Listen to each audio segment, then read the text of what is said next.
Les traditions de chez nous. Elles avaient pris racine en Méditerranée, sur les rives de pays au parfum d'oranger. Cultivées par le temps et les générations, elles parlent du passé et s'appellent traditions. De Minorque et de Malte, d'Espagne et d'Italie, accostèrent les bateaux dans les ports d'Algérie, débarquant de leurs soutes des valises éphémères, débordant à l'envie de mémoire de grand-mère.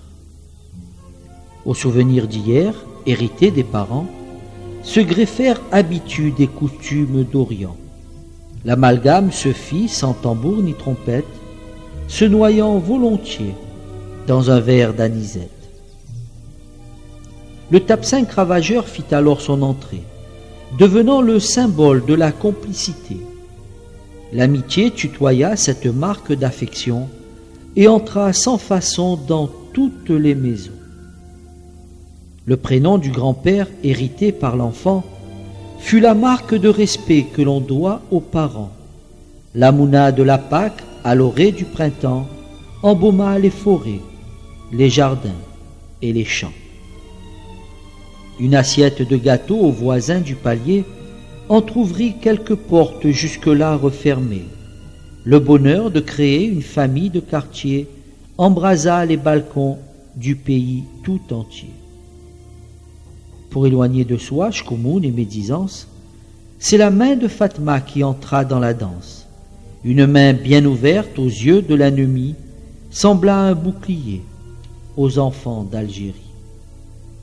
Pour boire une anisette sans devenir tchitchpoun, la Kémia parfuma les comptoirs de Kemoun, régalant les palais de tramous et d'olives, afin que la mémoire survive sur l'autre rive. La langue de chez eux les suivit dans l'exil, traçant dans leur sillage une marque indélébile, qu'ils porteront toujours sur leur corde vocale en guise de passeport de leur terre natale. Toute leur tradition de Méditerranée, héritée d'un pays où chantait l'amitié, recherche les racines un instant oubliées entre la vie moderne et l'horloge du passé.